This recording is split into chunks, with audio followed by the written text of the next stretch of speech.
Hello friend, কেমন আছো তোমরা সবাই? আশা করি খুব ভালো আছো। আমিও খুব ভালো আছি। আজকে এই দেখো রেডি হয়ে যাচ্ছি।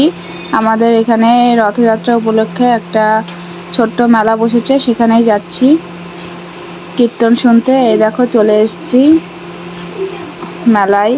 এখানে একটা অনুষ্ঠান হচ্ছে, খুব সুন্দর নাম কীর্তন অনুষ্ঠান হচ্ছে।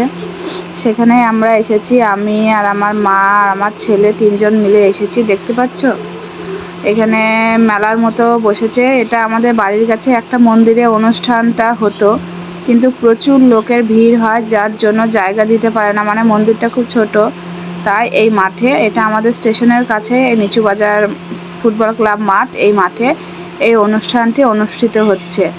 এটা সোজা রথ থেকে উল্টো রথ অবধি এই 7 দিন ধরে অনুষ্ঠানটি হবে। তা এই দেখো কত সুন্দর জগন্নাথ দেব বসে রয়েছেন সেজেগুজে।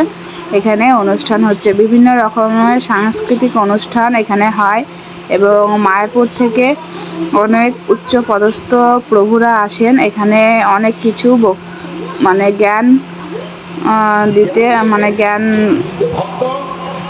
জ্ঞানের কথা বলতে, যা আমরা এখানে শুনতে এসেছি। ওই যে উনি বসে আছে দেখতে পাচ্ছ, উনি হলেন মায়াপুরের এক প্রসিদ্ধ প্রভু। উনি এসেছেন আমাদের জগন্নাথ দেবের কিছু লীলা কথা শোনানোর জন্য, তাই আমরা শুনছি। ওনার কথাগুলো শুনতে খুব ভালো লাগছে।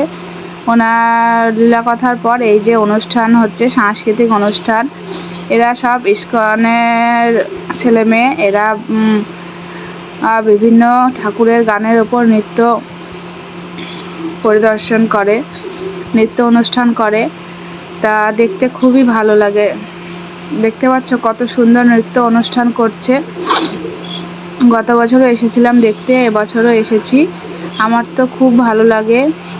তোমাদের যাদের বেথুয়ায় বাড়ি, তারা কে কে এসেছো এই অনুষ্ঠান দেখতে, একটু কমেন্ট করে জানিও।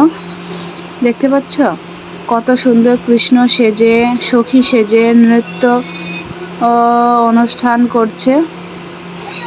দারুণ লাগে দেখতে। এটা রাত সন্ধ্যে 7টা থেকে রাত 11টা পর্যন্ত অনুষ্ঠানটি হয়। তোমরা যারা এখনও আসোনি এই অনুষ্ঠানটি দেখতে, যাদের বেথুয়ায় বাড়ি এবং বেথুয়ার আশেপাশে যাদের বাড়ি, তারা চলে এসো।